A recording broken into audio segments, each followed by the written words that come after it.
Students good morning. अब आज हमारे द्वारा व्यापार नीति का अध्ययन किया जाएगा। स्वतंत्र भारत की व्यापार नीति क्या रही थी उसके संदर्भ में हम अध्ययन करेंगे। कल हमारे द्वारा उद्योगों का अध्ययन किया गया था या औद्योगिक नीति का अध्ययन किया गया था। बच्चों, यहाँ पर हमारे कुछ ऐसे शब्दों का प्रयोग किया जाएगा जो आपको थोड़े से नए लग सकते हैं। उनकी परिभाषाएं आपको यदि नहीं समझ आती है तो आप मेरे से व्हाट्सएप पर पूछ सकते हैं, समझ सकते हैं। देखो बच्चों, व्यापार नीति जब हम अध्ययन कर रहे हैं इसमें हम अंतर्राष्ट्रीय व्यापार के संदर्भ में ही बात कर रहे हैं। यहाँ पर हमारे द्वारा अपनाई गई औद्योगिक नीति, मतलब जो हमारे द्वारा कल पढ़ा गया था, चैप्टर या टॉपिक पढ़ा गया था औद्योगिक नीति का। औद्योगिक नीति व्यापार नीति से घनिष्ठ रूप से संबद्ध थी। अंतर्राष्ट्रीय व्यापार की हम बात कर रहे हैं। प्रथम 7 पंचवर्षीय योजनाओं में 7 पंचवर्षीय योजनाएं 1990 से पहले 91 से पहले तक की हम बात कर रहे हैं। पंचवर्षीय योजनाओं 1990 से पूर्व तक की हम बात कर रहे हैं। प्रथम 7 पंचवर्षीय योजनाओं में व्यापार की विशेषता अंतर्मुखी व्यापार नीति की थी। अंतर्मुखी व्यापार नीति किसे कहते हैं बच्चों? जिसके अंतर्गत हमारे द्वारा आयात जिन वस्तुओं का किया जा रहा है उन वस्तुओं का अपने देश में ही उत्पादन करने की परंपरा को अपनाया जाए, जिससे हम आयात पर निर्भर ना रहें। इसे तकनीकी रूप से अंतर्मुखी व्यापार नीति थी। तकनीकी रूप से इस नीति को आयात प्रतिस्थापन की नीति भी कहते हैं।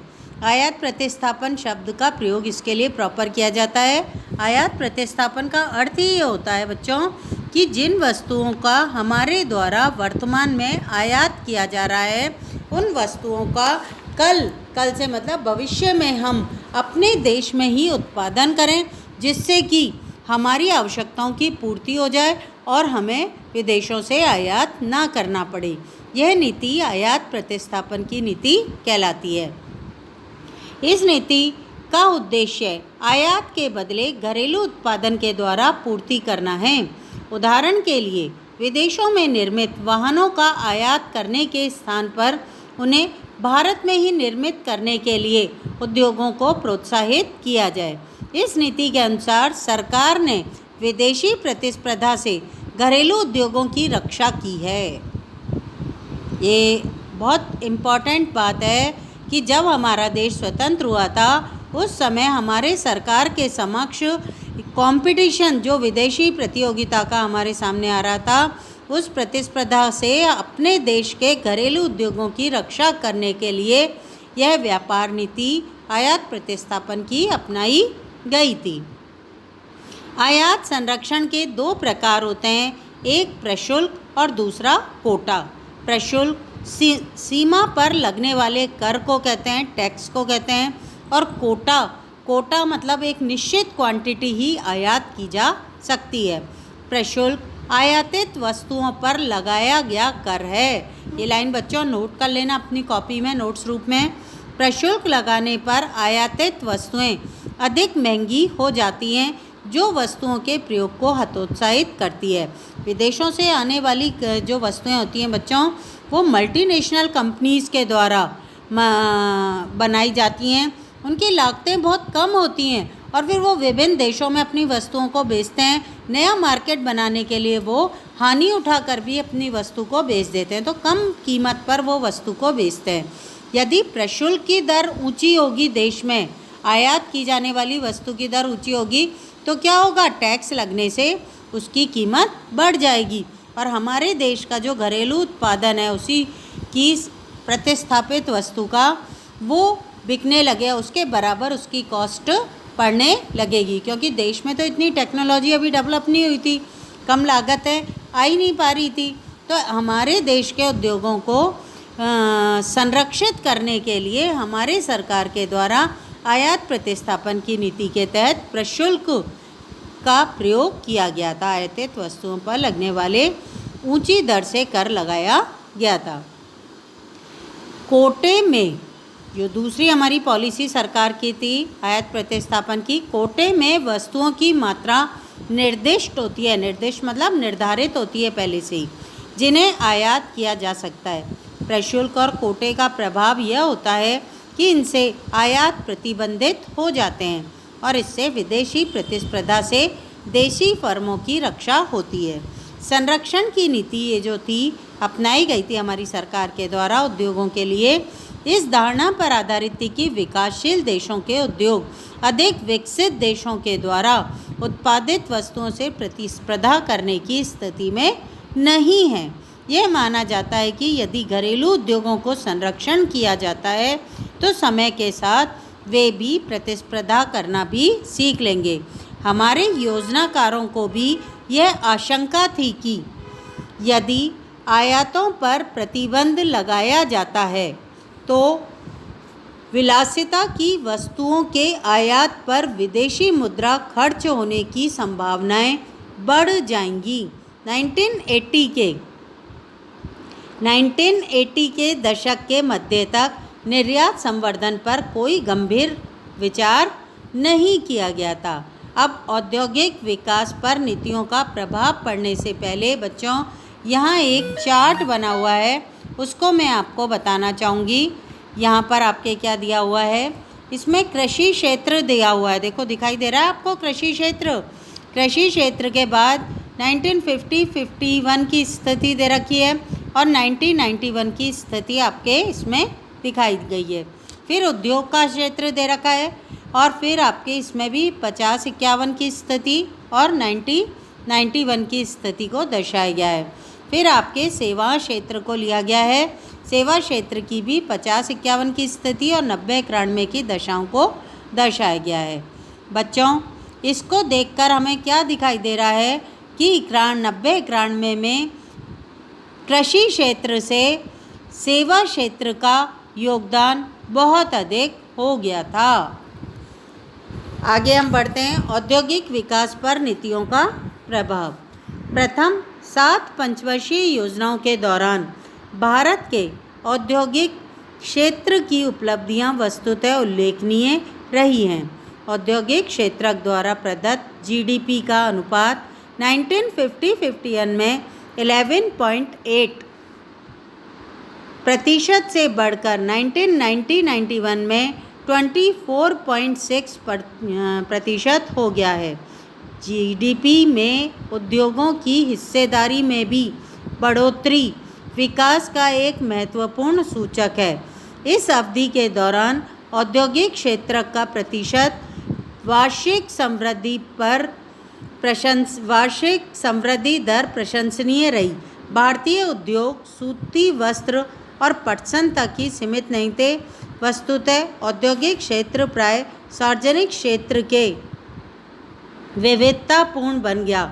लघु उद्योगों के संवर्धन से उन उद्योगों को अवसर प्राप्त हुए जिनके पास व्यवसाय में प्रवेश करने के लिए बड़ी फर्मों का प्रारंभ करने हेतु पूंजी नहीं थी। विदेशी प्रतिस्पर्धा के प्रति संरक्षण से उन इलेक्ट्रॉनिकों और ऑटोमोबाइल क्षेत्रों में देशी उद्योगों का विकास हुआ जिनका विकास अन्यथा संभव नहीं था। भारतीय अर्थव्यवस्था की समृद्धि में सार्वजनिक क्षेत्र के द्वारा किए गए योगदान के बावजूद कुछ अर्थशास्त्रियों ने सार्वजनिक क्षेत्र के अनेक उद्यमों के निष्पादन की कड़ी आलोचना की है। इस अध्याय के प्रारंभ में ये प्रस्तावित किया गया था कि शुरू में सार्वजनिक क्षेत्र की आवश्यकता अधिक थी। अब यह व्यापक रूप से स्वीकार किया गया है कि सरकारी उद्यम ने कुछ वस्तुओं और सेवाओं का उत्पादन जब प्राय उन पर एकाधिकार रखते हुए जारी रखा जिनकी कोई आवश्यकता नहीं थी। दूरसंचार सेवा का प्रावधान किया जाना दूसरा उदाहरण है। इस उद्योग को सार्वजनिक क्षेत्र में आरक्षण प्रदान किया गया जबकि देखा गया था कि निजी क्षेत्र के फर्म भी उपलब्ध करा सकते हैं। 1990 के दशक के अंत तक भी प्रतिस्पर्धा न होने के कारण व्यक्ति को टेलीफोन कनेक्शन लेने में लंबे समय तक प्रतीक्षा करनी पड़ती थी। इसका दूसरा उदाहरण मॉडर्न ब्रेड की स्थापना है, जो ब्रेड विनिर्माण करने वाली एक फर्म है, जैसे कि निजी क्षेत्रक ब्रेड का निर्माण ही नहीं कर सकता था। 2001 में ये फर्म निजी क्षेत्र को बेच दी गई थी। मुख्य बात यह है कि भारतीय अर्थव्यवस्था को योजना विकसित करने के 4 दशक बाद भी इन दोनों के बीच कोई अंतर नहीं किया गया कि केवल सार्वजनिक क्षेत्र क्या कर सकता है और दूसरा निजी क्षेत्रक भी क्या कर सकता है। उदाहरण के लिए आज भी केवल सार्वजनिक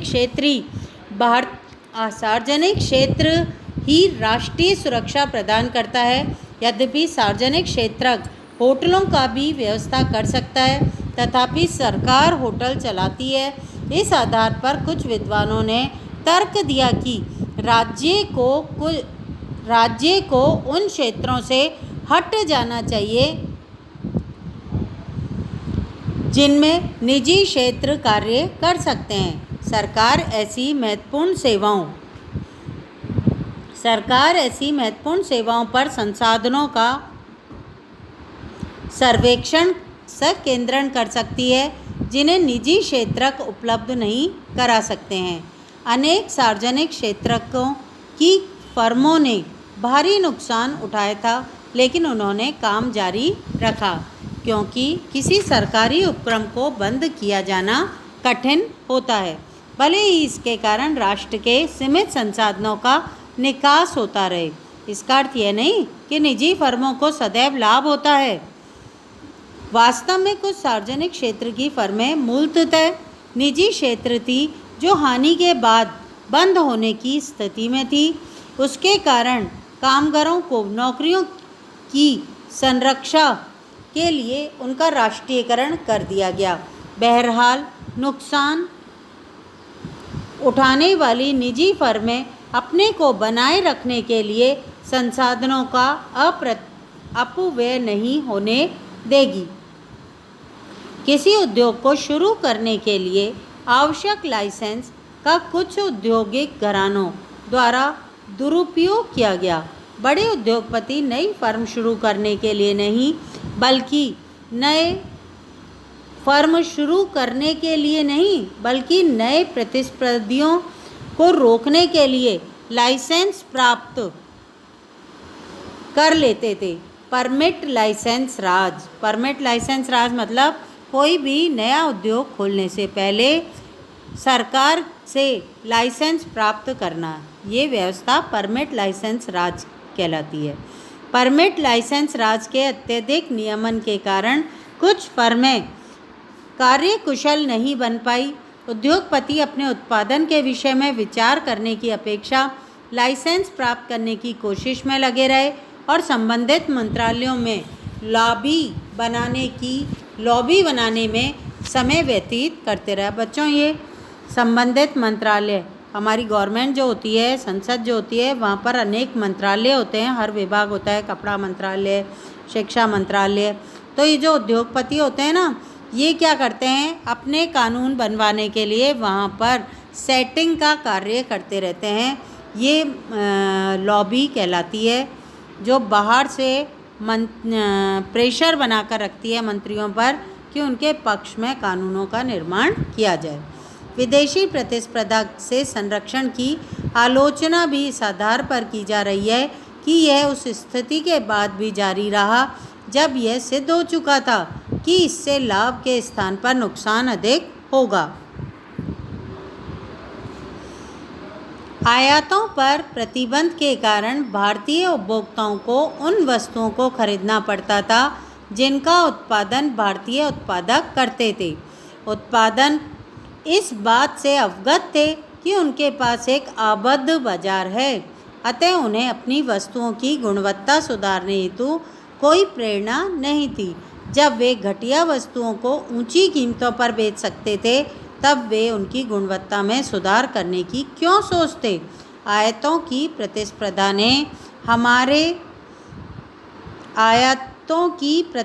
ने हमारे उत्पादकों को और अधिक दक्ष बनने को बाध्य किया।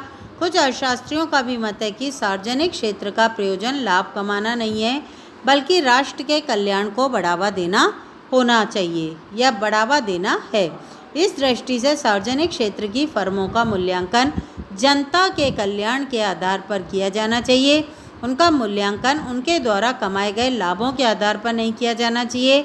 संरक्षण के संबंध में कुछ अर्थशास्त्रियों का मत है कि हमें विदेशी प्रतिस्पर्धा से उत्पादनों का संरक्षण तब तक करना चाहिए जब तक धनी राष्ट्र ऐसा करते रहें।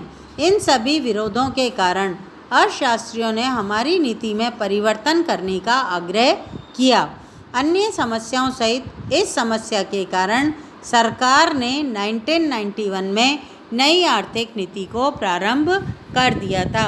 हमारे देश के अंदर जितना भी विकास किया गया था बच्चों, वो सारा का सारा विकास आपके इन्हीं आधारों पर किया गया था कि सार्वजनिक क्षेत्र को डेवलप किया जाए और निजी क्षेत्र नियंत्रित तरीके से अर्थव्यवस्था के विकास में सहयोग प्रदान करे। लेकिन 4 दशक 1990 तक आते आते ये पॉलिसी फेल होने लगी थी और 1991 में नई आर्थिक सुधार नीति लागू की गई थी, जिसे निजीकरण, वैश्वीकरण और उदारीकरण के नाम से जाना जाता है। यहाँ इस चैप्टर के समाप्त होने से पहले हम निष्कर्ष को पढ़ लेते हैं।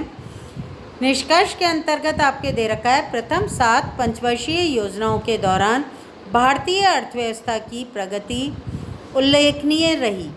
क्यों? हमारे उद्योग स्वतंत्रता प्राप्ति के समय की स्थिति की तुलना में विविधतापूर्ण हो गए थे। विविधतापूर्ण से मतलब है कई प्रकार के उद्योगों की यहाँ पर स्थापना हो चुकी थी। हरित क्रांति के परिणाम स्वरूप भारत खाद्य उत्पादन में भी आत्मनिर्भर बन गया था। भूमि सुधारों का परिणाम यह हुआ कि कृषिगत जागीरदारी जमींदारी प्रथा का उन्मूलन हो गया। लेकिन अनेक अर्थशास्त्री सार्वजनिक क्षेत्र के उद्यमों के निष्पादन से असंतुष्ट थे। अतिशय सरकारी नियमन के कारण उद्यम वृत्ति अवरुद्ध हो गई थी। आत्मनिर्भरता के नाम पर हमारे उत्पादकों का संरक्षण विदेशी प्रतिस्पर्धा से किया गया और इसमें उन्हें उनके द्वारा उत्पादित वस्तुओं की गुणवत्ता में सुधार करने की प्रेरणा नहीं मिली। हमारी नीतियाँ अंतर्मुखी थी, अतः हम एक सशक्त निर्यात क्षेत्र विकसित करने में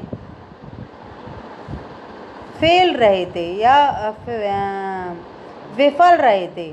बदलते हुए वैश्विक आर्थिक परिदृश्य के प्रसार से ये सर्वत्र महसूस किया जा रहा था कि आर्थिक नीति में सुधार करने की आवश्यकता है। हमारी अर्थव्यवस्था को और अधिक सफल बनाने के लिए 1991 में एक नई आर्थिक नीति शुरू की गई। इस विषय पर अगले अध्याय में चर्चा की जाएगी। थैंक यू बच्चों। आज के लिए कोई पॉइंट नहीं समझ आए शब्द तो आप मुझसे कंसल्ट कर सकते हैं। Thank you.